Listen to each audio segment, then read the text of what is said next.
What's up, guys? Aaron Smith here with the Real Estate Momentum Podcast, and I am with my friend Aaron Williams, another Aaron, and we're here talking about lending, financing, all things mortgage today so that you can better make decisions on your selling and home buying stuff. So, Aaron, welcome back. Thanks so much for having me. You've been here before. Yes, sir.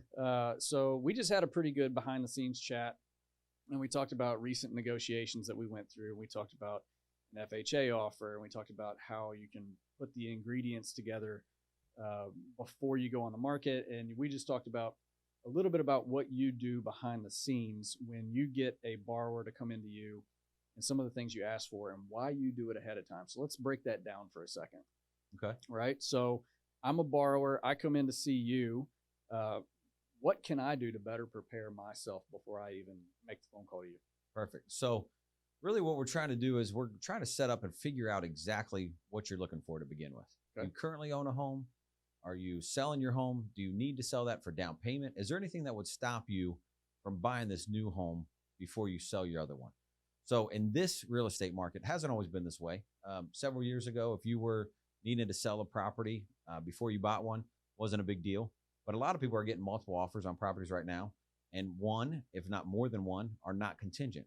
So one of the things that I'm really trying to do to help my clients prepare is trying to put them in a situation where their offer doesn't have to be contingent on selling their current house. Right, because as an agent, if I'm a listing agent and you bring me an offer, and let's say that I've got 4 offers on the property, 3 of them do not have to sell a piece of real estate. Right. You're going to have to pull a rabbit out of the hat if you have to sell your house to make my seller take it. Like There's got to be something my seller is going to want in order to take their house off the market while you market yours. Right. I have no idea if yours is going to sell. Probably will in today's market. Right. So, but there could be unforeseen things where it doesn't sell. Something with foundation or something major, or even that person who's buying the house, their contingency or their loan falls through for some reason. Yeah. So it's just another layer in the web, I guess, you know? So we hadn't prepared to talk about this, but let's say that I do have to sell my house in order to buy the next one. Are there any options there for me? Yes. Because my equity's in my house right now. Yep. So what does that look like?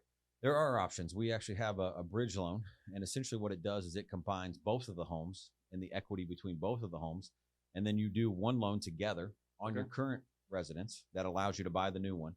And then once you sell your other property, you basically do a refinance to keep that one home. So there are ways to do that where you still don't have to be contingent without selling your home. So I buy my next house. Yep. I move all my stuff, or I can. Yep. I can move all my stuff over. I forget what I was going to say there, but basically I don't have to sell one to move into the next one. And how long do I have to sell my old house? A year. You have an entire year? Yep. You have an entire year to sell the old one. Yep. Okay. Now, the interest rates obviously aren't as favorable. Right. So right now in a raising interest rate market, we try to avoid that if we can, just because if we are going to get somebody locked into something, all the experts are predicting that now is a better time than 6 months from now, as far as interest rates. So if we can, we want to do that. But if it's just something that we can't do, then that's a great option, because now you have the ability to compete against those people who don't have to sell their home.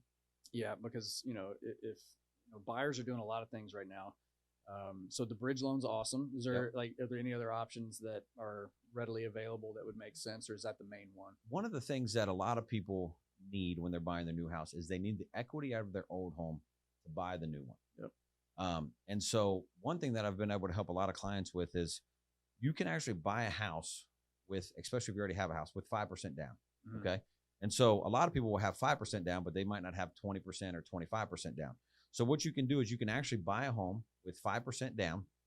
And when you sell your other house, you can take the money from that home and actually put it down in your current house. Okay. And instead of refinancing it where you have to depend on where the interest rates are and whatnot, you can actually put a huge chunk down, a principal payment, and you can do what's called a recast on that loan. It's a small fee, and each bank's fee would be a little bit different, a couple $100. And essentially what happens is they take it and they say, okay, you bought this house and your loan was $250,000. Now you're putting $50,000 down on the home. So now you owe $200,000 and you have 350 payments left. So we take the $200,000 and we divide it over the 350 payments at your interest rate. And now here's your new mortgage payment down. Yep. Oh, and now here's your new mortgage payment. So a lot of clients are actually able to do that where they can afford both homes as far as a monthly payment, but they really didn't have the 25% they wanted to put down. Yeah. Okay. So it gives them another option that way as well. That's solid. Um, Changing gears for a second, because you said something that impressed me right before we started, and that was to help buyers win in today's market. Yeah. As an agent, your buyer submits an offer, and you're doing something a little different right now. Yeah. So it's the pre-approval process, I guess, for us is a little bit more labor intensive because I really want to see W-2s and pay stubs and bank statements, and I want to see it all.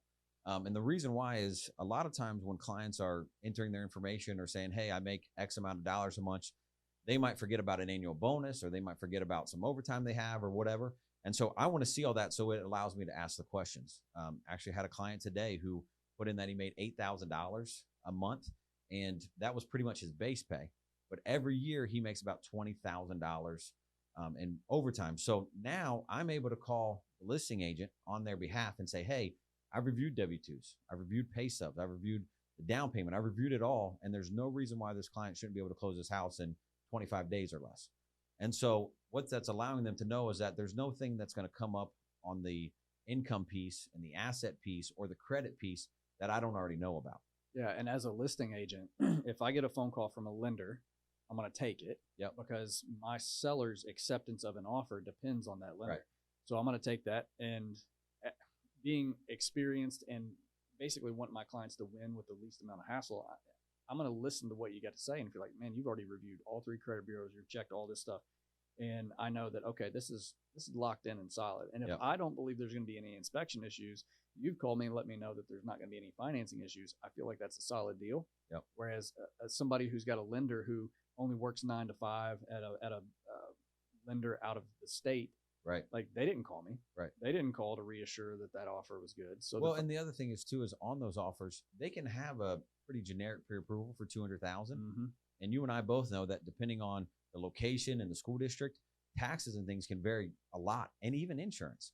So insurance can vary a lot based on, is the roof new and all these things that an insurance company is going to ask. Right. So when I'm looking at that, I'm looking at a lot of those things for my client, and I'm overestimating the insurance payment, and I'm overestimating taxes to make sure that I don't have any issues. Because if I'm making that call, I'm confident when I'm making that call. Yeah, because you don't have to eat your words Right. later. Cool. So, again, changing gears, because you and I have a lot of awesome conversations about this, and it blows my mind how much you know about what goes on behind the scenes in the market and why the market interest rates go up, interest rates go down. And we were talking the other day about bond markets and stuff. Yeah. So what's actually happening with interest rates and the economy right now in your world? So first off, let's start here with interest rates. Historically, pre-pandemic, so pre-24 months ago, right, high 3s, pretty much the lowest you could ever get on a mortgage in the history of mortgage rates. Mm-hmm. Okay. So now we're back to that point in time. And because people have had crazy low interest rates with the pandemic, everyone's like, man, interest rates are so high. They're not. Right. My parents bought a house 36 years ago, and my dad said he was bragging to people that his rate was like 13%. Right. Right. And so the big thing is since that time, the Federal Reserve has really stepped in and has said, like, they pretty much come out and said that the housing market is too big to burst. We saw that in 08, 09 when the banks were, everything crashed and they came in and said the banks were too big. Well, they've looked at it now and said, hey, the housing market is huge because we have real estate agents, we have lenders, we have banks, we have construction workers, we have electricians and plumbers, we have Home Depot and all these big box stores, all these small stores that sell all these products and things for homes. HGTV, just all of it, right? Yeah. I mean, it literally is just a big part of everything we do.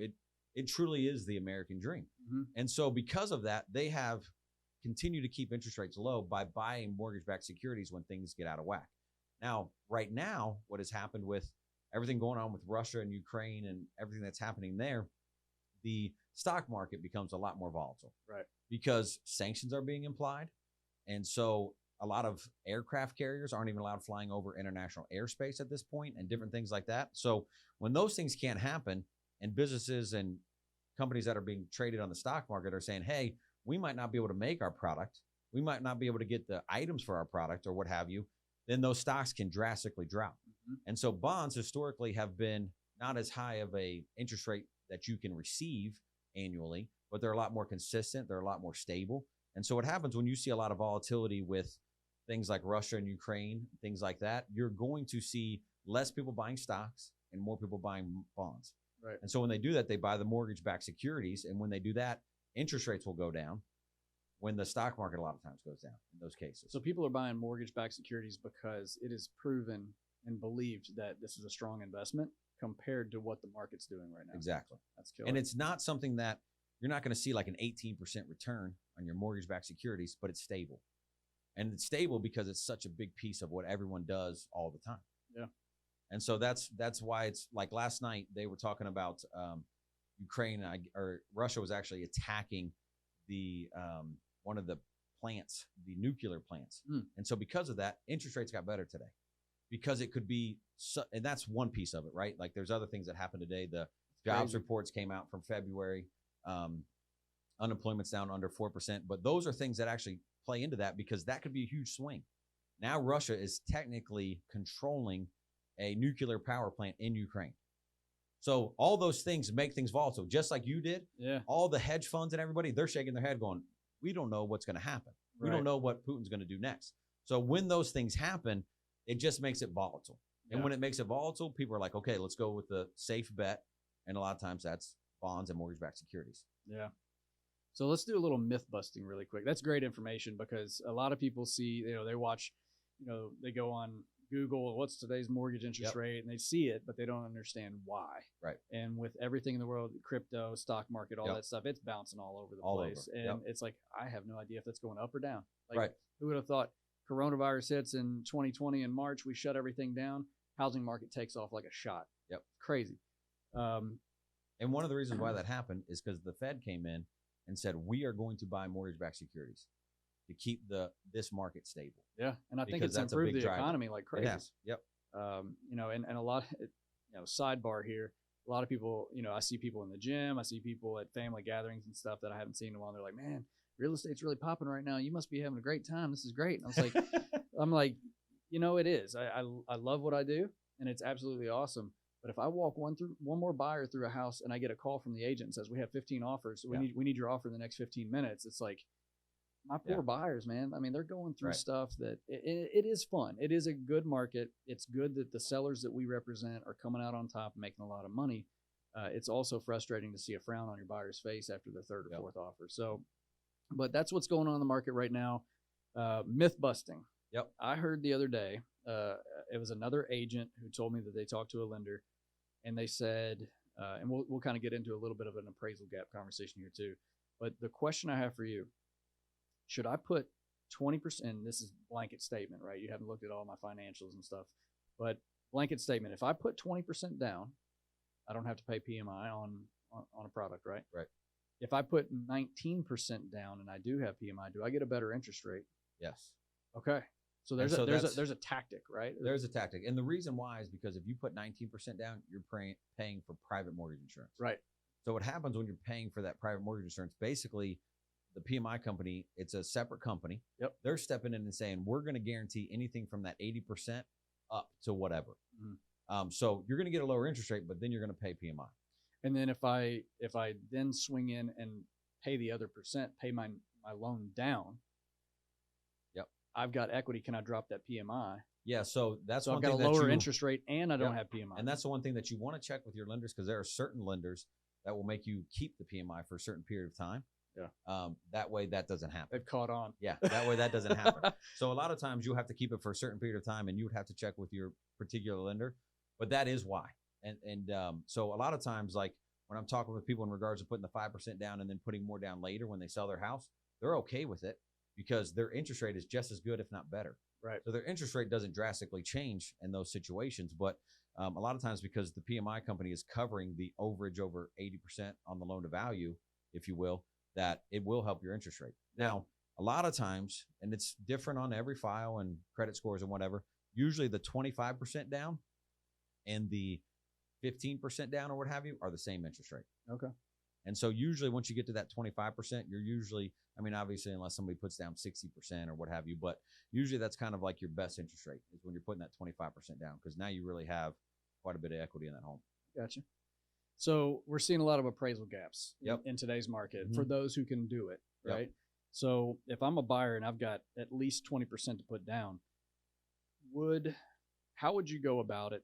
let's say that I'm going to be in my next house for probably 15 to 20 years. Yep. And I perceive that there's going to be enough market appreciation in there so that if I wanted to get into a house today in my school district that I wanted to be in, close to the grandparents, or something that just makes my life better, bigger house, nicer house, whatever.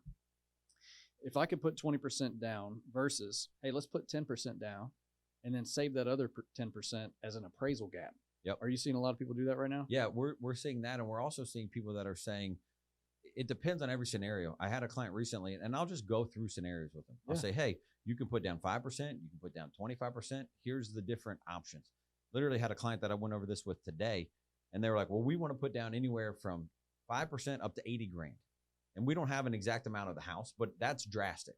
Right. And so I went over it with them, and I said, okay, you guys, I'm 36. You guys are about my same age. They actually started laughing, and they said that they thought I was in my late 50s. What? Yeah. And they're like, you sound very distinguished. And so I was like, it's because of the way you carry yourself. Yeah. I was like, I don't know if that's a good thing or bad. They hadn't seen me. You act like 60, but you look like 36. Yeah. Okay, so I was like, so they both started laughing, which was pretty funny because I was like, what are you guys laughing about? So anyways, I was just kind of going over that with them. And I said, so what is your plan for the future? Like, what is your long-term plan? Because when you do put 5% down in your house, that 5% is always that 5%. If you buy a house for $500,000, that home's going to appreciate off the $500,000, not the fact that you put $25,000 down. Right. So is your plan to invest and retire at a certain age? What is your plan? What is your goal? And then I'll tell them, why don't you talk with your CPA? Why don't you talk with your financial advisor? Ask them what is best. This particular client, they told me specifically, hey, I don't want my debt to income ratio going over 25. And I was like, for the house or for everything? They're like, everything. I was like, okay. So we know you can make the payment. So it's not a matter of, hey, you need to put $80,000 down because that's what you're comfortable with your payment. Putting 5% down, you're comfortable with this payment. So you really need to talk with your financial advisor about what to do with that other 30 or other 80 grand or 50 grand rather, to see what's really going to help you. Now, it's just different for everybody, but it's important to have that conversation. I had a guy recently and he's buying a house and I said, so what's your plan? Are you planning on paying this thing off? And he starts laughing and he goes, Aaron, 30 years from now, I'll be expired. and I said, okay. And I said, so the question is do you want to pay this thing off and leave it for your kids? Or do you and Mrs. So-and-so want to travel and take a lot of vacations? And what's your goals? And he goes, we're going to travel all the time. He said, we plan on being here 6 months out of the year. And that's where our family's going to be. And that's where we're going to be. He said, this is going to be our main hub. He said, but we're going to travel and do all the things that we've been wanting to do our whole retirement. He was like, I want the cheapest payment I can possibly get.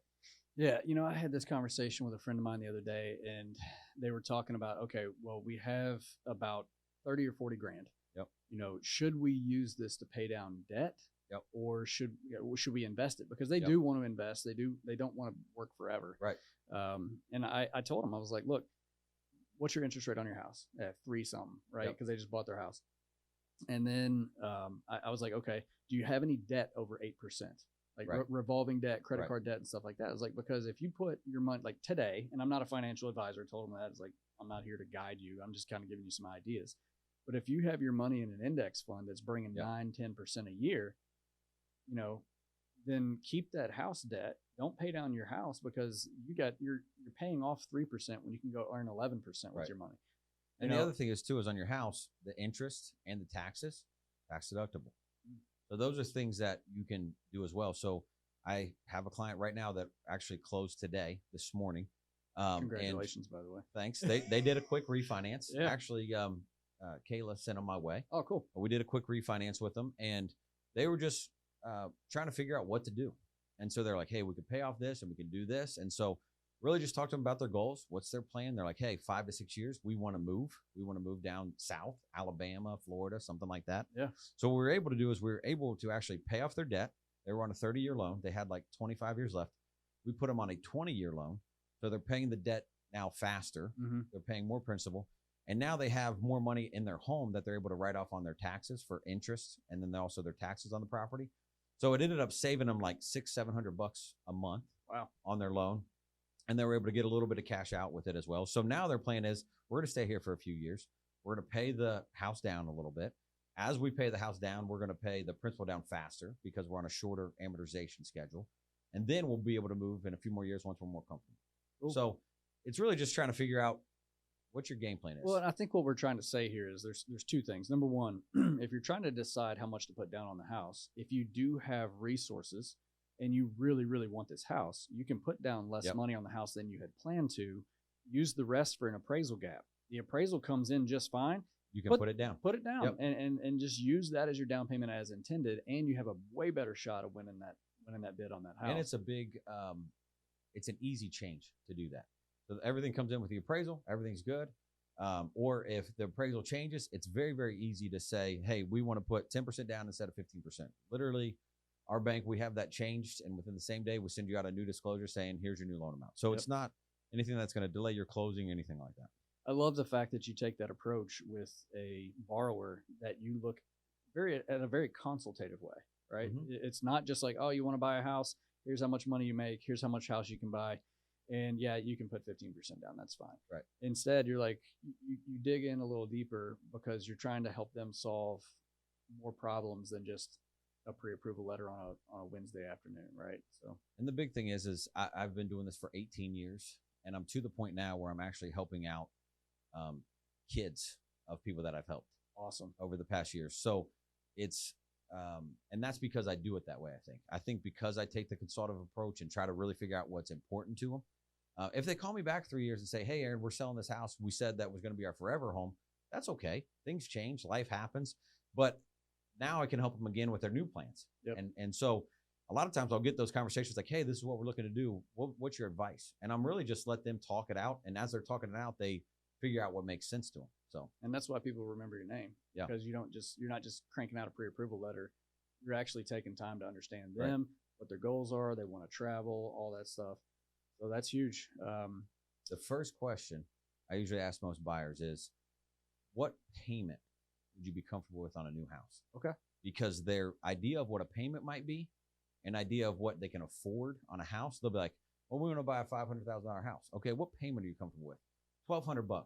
Okay, you can't buy a $500,000 house. Here's how much money you need down. Right. And I'm like, so you're going to have to borrow money from mom and dad for $200,000 on top of what you're putting. So I like to have that conversation with it, because then it kind of opens up everything. Right. And then they can kind of go from there like, hey, this is where we want our payment to be. Okay, then this is where you're at. So you lead with their comfort level. Yep. And yeah, that's cool. You kind of put the ball in their court as opposed to just sending out a pre-approval letter for max amount. Right. So, awesome. Well, man, this has been awesome. Thank you guys for watching Real Estate Momentum Podcast. Aaron Williams has been our guest today. Hope this has really helped you out, and tune in for more. Thanks for having me. Yeah, man.